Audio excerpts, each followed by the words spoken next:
はい、こんにちは。今回なんですけども、こちらの JBL ツアープロプラストゥルーワイヤレスとゼンハイザーの CX プラストゥルーワイヤレス、こちらをですね、比較していきたいと思います。こちらの2つはほぼ同時期に発売されていて、価格帯が結構似通っているモデルとなっていまして、JBL が定価で25,000円ぐらい、ゼンハイザーは定価で22,000円ぐらいと、そんなに差がないモデルとなっているんですね。ということで今回ですね、こちら比較して、この部分ではこっちがいいけど、この部分はこっちがいいみたいなご紹介するとともに、最後には私がどちらがいいかというのをご紹介していければいいなと思っていますので、ぜひ最後まで見ていっていただけるととても嬉しいです。このチャンネルでは完全ワイヤレスイヤホンを中心にレビューや比較動画をアップしていますので、気になる方はチャンネル登録もしていっていただけるととても嬉しいです。それでは行ってみましょう。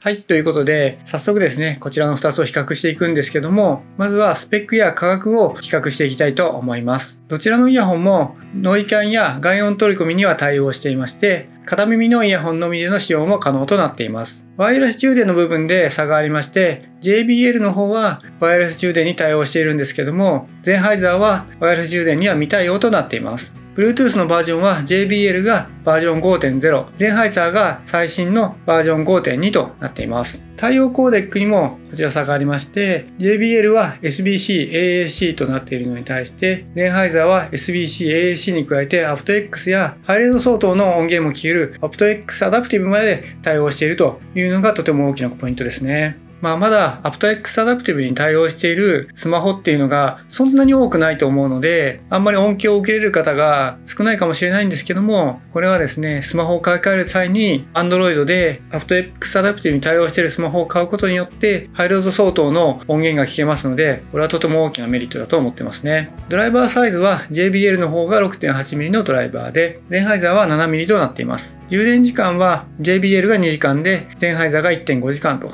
いうことになってますね。バッテリー持続時間なんですけども、JBL はノイキャンオフ時に最大8時間、ゼンハイザーも同じく最大8時間ですね。イヤホンケース併用の時に少し差がありまして、JBL の方は最大32時間となっているのに対して、ゼンハイザーは最大24時間と、だいたいイヤホン1回分の再生時間の差がありますね。そして重量なんですけども、JBL はケースプラスイヤホンで 72.6g と結構重たいのに対して、ゼンハイザーは 46.9g と 30g ぐらい差がありますので、結構大きな差となっています。やっぱり手に持った感じも JBL の方は結構ずしっとくるんですよね。イヤホン本体の重さは JBL が約 15.1g、ゼンハイザーが約 11.8g ということで、こちらも JBL の方が重たいんですけども、装着してみると、重さって感じはあんまりないかなと思っています。そしてイヤホンの防水規格が JBL が IPX5、ゼンハイザーが IPX4 となっていて、JBL の方が防水規格としては上なんですけども、IPX4 と5の差は実用している部分だとそんなに変わらないかなと思っています。IPX7 とかになってくると水洗いしても十分耐えられる防水性能になってきますので、これは結構差があるかなと思うんですけども、IPX4 と5だったらそんなに差はないかなと思っていますね。充電ポートはどちらも USB-C で、保証期間が JBL が1年間、ゼンハイザーは2年間ということで、ゼンハイザーが有利になっています。JBL の1年間が短いということではなくて、ゼンハイザーがとても長いということになっています。そして価格なんですけども、JBL が 23,000 円ぐらい、ゼンハイザーは Amazon だと2万円を切っていて 19,800 円と 3,000 円程度の差があるというものになっています。スペックだけ見ると結構ゼンハイザーのが有利かなと思うんですけども、実際使ってみるとJBL のが有利な部分もありますので、これからご紹介していきたいと思っています。はい、ということで外観について比較していきたいと思います。外観はこんな感じですね。JBL がこちらで、ゼンハイザーがこちらなんですけども、机の上に置くときに少し違いまして、JBL はこう横向きに寝かせておくって感じになるんですけども、ゼンハイザーはこう縦で机の上に置くっていう感じになります。イヤホンケースのサイズなんですけども、こんな感じのサイズ感になります。縦横比がちょっと違いますけども、だいたい同じぐらいのサイズ感になっています。厚みもこんな感じで、どちらもポケットの中に入れて持ち歩くっていうよりかは、カバンの中に入れて持ち歩くっていうことになると思います。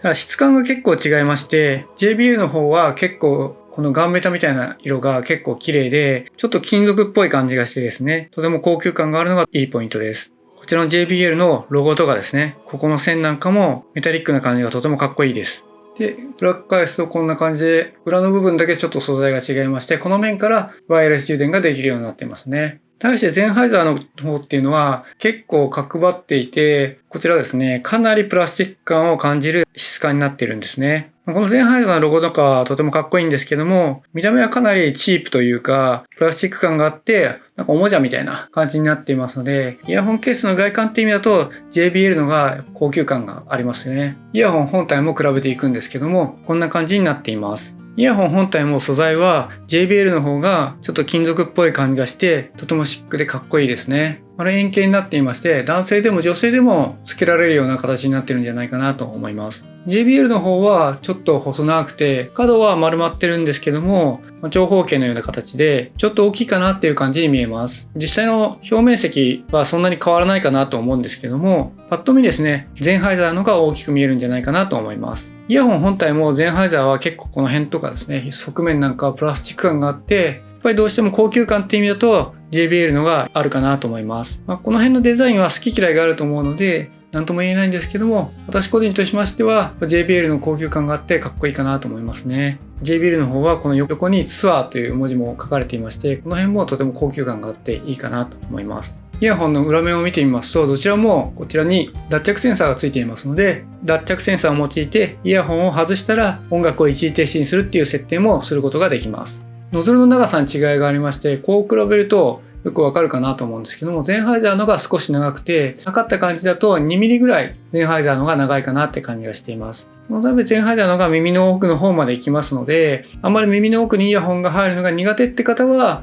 JBL のがいいかなと思います。デザインとか見た目の高級感なんかだと、やっぱりですね、フラッグシップモデルの JBL のが一歩リードしてるかなと個人的には思ってます。続きまして装着感について比較していくんですけども、装着感はどちらも良くて、カナル型なので耳の奥で入って固定されるんですけども、 JBL もゼンハイザーもどちらも装着感はそんなに耳が痛いとか耳が詰まるような感じじゃなくて、結構軽い装着感っていう意味では同じような感じになっています。ただやっぱり先ほど見ていただいた通り、ゼンハイザーの方がノズルが少し長いので、そういう部分で多少耳の奥に入っていくなって感じはありますけども、痛いっていう感じじゃなくて、他のカナル型のものに比べると結構軽い装着感となっています。どちらも頭を大きく振ったりとか、ランニングや運動なんかをしても全然外れる感じじゃないので、十分運動にも耐えられる装着感となっています。装着したところを写真で比較してみるとこんな感じです。横から見るとどちらも耳から大きくはみ出るっていう感じではなくて、しっかりと耳に収まってるなという感じがします。ゼンハイザーが少し縦長なので、より耳の中にしっかり入っているかなっていう感じはするんですけども、 JBL は全然これでも気になる感じはなくて、変に耳のどこかに当たってしまって痛いとかそういうこともないですね。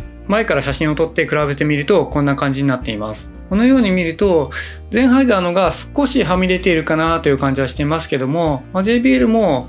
耳からはみ出ていまして、どちらもそんなに対して変わらないぐらいはみ出ているなって感じがしますね。だから両方ともそんなに特殊な形をしているわけではないので、例えばマスクの紐とかが後ろから来たりとか、ネックレスを前からかけたりなんかしてもそんなに引っかかってしまうような形はしていないと思います。普通にですね、鏡を見ていてそんなに耳から出っ張っていてなんか変な感じがするなっていう感じでもないですね。そのためファッションの邪魔なんかにならないっていうのもこの2つのイヤホンのいいポイントかなと思います。髪が長い方なんかだと髪に隠れて全然目立たないんじゃないかなと思います。続きまして音質も比較していくんですけども、音質は結構この2つだと違いがありまして、一言で表すと JBL は低音のアタックが特に強いかなり低音寄りの音質になっていますね。対してゼンハイザーは全般的に高音域から低音域まで解像感が高くて音場の広さが素晴らしいゼンハイザーサウンドとなっています。 JBL の方が解像感がないっていうわけではないんですけども、やっぱりゼンハイザーのこの解像感とか音場の広さっていうのは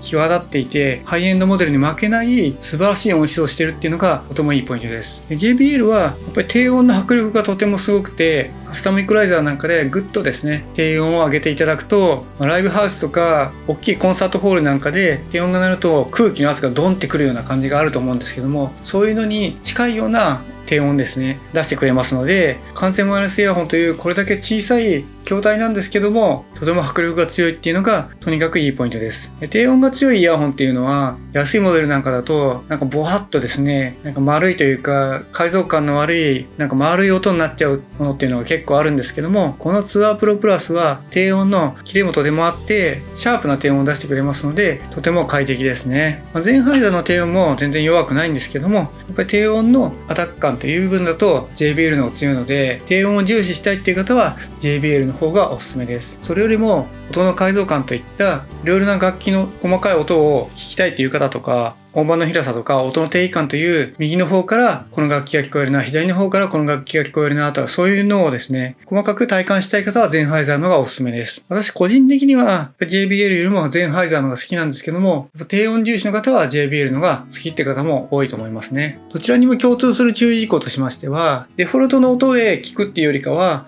イクライザーで調節して聞いた方がやっぱりこの2つのイヤホンの実力を十分に発揮できるかなと思っていますので、アプリを使ってイクライザーを調節すると皆さんの耳に合った音に聞こえると思います。 JBL もゼンハイザーもカスタムイクライザーで調整するんですけども、ゼンハイザーの方はこのように簡単にイクライザーを調節する機能がありまして、こちらの一点の丸いボタンをこのように動かすだけで直感的に音質を変えることができる機能が備わっていますので、こっちのが簡単かなと思います。JBL の方ですとこのように低音の中でも3個や4個の点が調節できますし、中音域でも同じぐらい、高音域でもいくつもの点を一定調節することができるんですが、細かくイコライザーを調節したい方にとってはとてもいいんですけども、こういうのがあんまりよくわからないという方にとっては逆にちょっと分かりづらいので、イコライザーの操作の仕方っていう意味だとゼンハイザーのが簡単ですね。逆に自分の音にこだわって細かく調節したいっていう方にとっては JBL のが優位かなと思っています。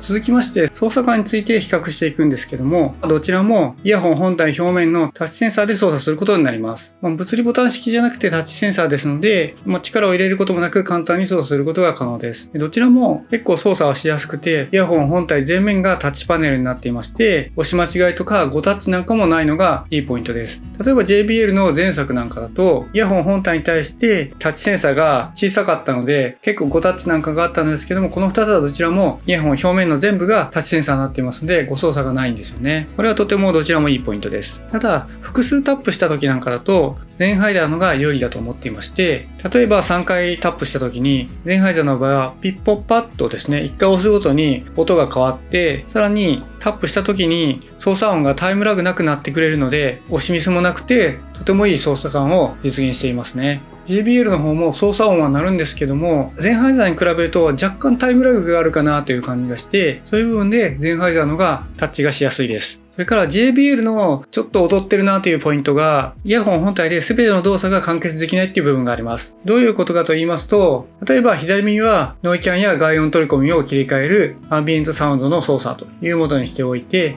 右耳は再生や一時停止、次の曲、前の曲なんかをコントロールを行う再生コントロールに設定をしておくと、音量のコントロールがイヤホン本体でできなくて、スマホを使って音量の上げ下げをしなきゃいけないっていうポイントがあって、結構これがストレスが溜まったりします。それに対してゼンハイザーは全ての動作、ノイキャン外音取り込みの切り替えや再生一時停止、次の曲、前の曲、音量の上げ下げ、それから音声アシスタントの操作もイヤホン本体で全ての動作ができるので、そういう部分でもゼンハイザーの方が有利です。といった感じで操作感の部分はやっぱりゼンハイザーの方が有利かなと思います。JBL もだいぶ前作から改善されて良くなってきてるんですけども、やっぱり全ての動作がイヤホン本体で完結できないっていうのはちょっとマイナスかなと思います。やっぱスマホをポケットにしまったまんま全ての操作が完結できるようになるととてもいいんですけども、現状ではそれはできないということになっていますね。続きましてノイキャンや外音取り込みの比較をしていきます。先ほどからご紹介しているようにどちらもノイキャンや外音取り込みに対応しているんですけども、ノイキャンの強さという意味だとゼンハイザーの方が強いなと感じています。 JBL はどちらかといえばマイルドでそこまで強いノイキャンではありません。どちらのイヤホンも音楽をかけていれば音楽に没入できるぐらいのノイキャン性能はあるんですけども、それでもやっぱりゼンハイザーのがちょっと強くて騒音をより一歩ですねカットしてくれるというものになっています。 JBL の場合ですとアナウンスなんかが結構聞こえたりとか、走行音もやっぱりうっすら聞こえますね。低音が強くてそういう部分で音楽をかけていてカバーすれば、十分音楽は聴けて、そんなに外の音が気になるってことはないんですけども、どうしても比べちゃうとゼンハイザーの方が強いです。外音取り込みやオフの状態からノイキャンにした瞬間の気持ちよさもゼンハイザーの方が強いかなと思っていますので、ノイキャンはゼンハイザーの方が有利だなと思っています。そして外音取り込みなんですけども、外音取り込みはどちらも優秀で、コンビニやスーパーでの会話も可能になっています。さらに外音取り込みに入れた時に音楽を一時停止にするっていう機能がゼンハイザーにはありまして、 JBL の方はトークスルーと呼ばれる、完全に音楽をミュートにするわけではないんですけども、音楽の音量を下げるという機能があります。どちらも同じような機能ですね。で、外音取り込みの性能としましては JBL の方が綺麗に外音を取り込んでくれるなと印象があります。ゼンハイザーの方もはっきりと外の音だったり会話の音を拾ってくれるんですけども、コンビニやスーパーの冷蔵庫の音とかエアコンの音なんかも結構拾っちゃって、会話をしようと思って外音取り込みすると結構ゴーって音がうるさくてびっくりしちゃうぐらい大きな音で外音を拾ってくれるというものになります。逆にその騒音が邪魔で会話が聞こえなく、店員さんとの会話ができないっていうほどではなくて、別に全然いいんですけども、やっぱりそれが気になるかなっていう部分があります。対して JBL の方はその冷蔵庫の音やエアコンの音が気になるほどではないんですけども、会話は十分できるということで、とても優秀な外音取り込みになっています。先ほど少し言いました音楽の音量を小さくして外音を取り込むトークスルーという機能が JBL にはあるんですけども、その音楽の音量が下がった時の調整具合っていうのは結構絶妙で、しっかり後ろで BGM として音は聞こえるんですけども、外音はさらにちゃんと取り込んでくれるということで、会話をしながら音楽も聴けるという部分がとても快適で、調整具合がとても絶妙だなと思いました。そういう部分でどちらもコンビニとかスーパーで会話をするには十分な性能をしているんですけども、使い勝手とか細かい部分で JBL の方が外音取り込みは優秀だなと感じています。次は通話品質について比較していくんですけども、こちらは Zoom で録音した音声がありますので、続けてお聞きください。まずは JBL からです。はい、こんにちは。こちらは JBL ツアープロプラス TWS とスマホを接続し、PC と Zoom でつないで音声を収録しております。PC 側で音声を収録しておりますので、オンラインミーティングを行うと、このような感じで相手に音声が届くことになります。はい、続きまして、ゼンハイザーの通話品質です。はい、こんにちは。こちらはゼンハイザー CX プラストゥルーワイヤレスとスマホを接続し、PC と Zoom でつないで音声を収録しております。PC 側で音声を収録しておりますので、オンラインミーティングを行うと、このような感じで相手に音声が届くことになります。はい、いかがでしたでしょうか。どちらもかなり通話はクリアで綺麗に聞こえたと思います。2つを比べてみると若干ゼンハイザーのがこもってるかなと感じがしたんですけども、ゼンハイザーでも十分ビジネスシーンでの会話もできるほど綺麗だなと思いました。どちらもテレワークとかオンライン授業なんかで通話をするときなんかも十分通用する品質で快適に通話ができると思います。ゼンハイザーの方は通話に関する機能がもう1個ありまして、促音と呼ばれる機能があります。促音っていうのは何かと言いますと、通話で自分が発した声をこのイヤホンのマイクで拾って、このイヤホンから流してくれるという機能になっていまして、こちらがあることで自然な会話をすることができます。やっぱりイヤホンをしていると耳栓をしているようなものなので、自分が喋った声が自分で聞こえなくてうまく喋れてるかどうかがよくわからないってことが結構あるんですけども、ゼンハイザーの場合はこの促音機能があることでとても快適に会話することができます。JBL の場合も外音取り込みにしておけば、自分の声は入ってくるかなと思うんですけども、通話独自の促音という機能があるっていうのは結構大きなメリットだなと思ってまして、通話に定評があるタブラ製品なんかも促音という機能があって、これはとても快適ですね。ですので通話品質としましては、どちらも相手に届く声という部分では十分クリアでオンラインミーティングなんかもできますけども、それにプラスしてゼンハイザーは促音というプラスアルファの機能がついているという感じになります。で、アプリについてなんですけども、アプリはどちらもほとんど同じような機能がついています。細かいアプリの機能に関してはそれぞれの個別レベルの動画を見ていただきたいんですけども、どちらも同じような機能がありまして、違いとしましては JBL の方はオーディオのモードですね、映像を見る時のモードとか接続性を優先するモードとか、そういうモードの違いがついていたりとか、あとフィット感のチェック機能がついていたりなんかします。ゼンハイザーの独自機能としましては促音機能があったりしまして、その他のファームウェアのアップデートだったりとか、イヤホン本体のバッテリー残量の確認だったりとか、ノイキャンや外音取り込みの設定、そしてイコライザー、イヤホンタッチ操作のカスタマイズなんかはどちらもできまして、アプリの使い勝手もどちらも分かりやすいので、アプリでのカスタマイズ性という点だとどちらも同等かなと思っています。強いて言えば先ほど操作感のところで言いましたけども JBL は全てのタッチ操作ができないとかそういう部分はあるんですけども、基本的にアプリの機能という意味だとどちらも一緒くらいかなと思っています。はい、ということでこちら JBL のツアープロプラストゥルーワイヤレスとゼンハイザーの CX プラストゥルーワイヤレスを比較してきました。どちらもいいイヤホンであることは間違いないんですけども、どちらがいいかっていう部分を話していきたいんですけども、やっぱり JBL の方は、低音のアタック感を求める方とか、フラッグシップモデルならではの所有欲を満たすイヤホンっていう部分だと JBL のがありますので、そういう高級感が欲しい方、そしてワイヤレス充電にどうしてもこだわるって方は JBL になるかなと思います。ゼンハイザーは圧倒的な音質ですね。解像感は高くて、音場の広さもとてもあって、綺麗な音質、とにかくこだわりたいって方はゼンハイザーのがいいですね。ちょっとやっぱプラスチック感があって、このデザインとかが気になるって方も、やっぱネット上とかを調べてみると結構いるので、個人的にもやっぱりかっこよさっていう意味だと JBL のがあるかなと思うんですけども、そんなことはいいからとにかく解像感が高い音質にこだわりたいって方はゼンハイザーのが向いてると思います。そしてこっちのが実売価格で3000円ちょっと安くて、ギリギリ1万円台で購入できるっていうのも大きなポイントですよね。そういう部分でゼンハイザーにもいいポイントがあります。私個人的にどっちがいいかっていうのをお伝えしておくと、個人的にはこちらのゼンハイザーのがいいかなと思っています。音質とかやっぱノイキャンもこっちのが強いと思っていまして、やっぱり外で聞くときにノイキャンが強くて解像感の高い音質っていうのはとても気持ちよくて、やっぱり電車乗ってる時間っていうのは結構電車の走行なんかうるさいんですけども、その中でも音楽に没入できてとても綺麗な音質で聴けるっていうのはかなりプラスなポイントかなと個人的には思っています。イヤホン本体で全ての操作が完結できるっていうのも個人的には嬉しいポイントですし、で操作感もかなり快適にできますので、ゼンハイザーはとてもお気に入りのイヤホンの一つになりました。強いて言えばワイヤレス充電がこれでついてたらかなり良かったんですけども、ワイヤレス充電はついていないということで、そこは残念ではあるんですけども、それにも勝る良さっていうのがゼンハイザーにはあります。さらに値段もやっぱり1万円台でこのクオリティが手に入るっていうのはめちゃくちゃいいと思いますね。ハイエンドクラスのイヤホンにも全然負けてないイヤホンに仕上がっていて、前回私がこのゼンハイザーの CX プラストゥルーワイヤレスをレビューした時にほぼ死角がないって言ったんですけども、少し長く使ってみてもやっぱりこの良さは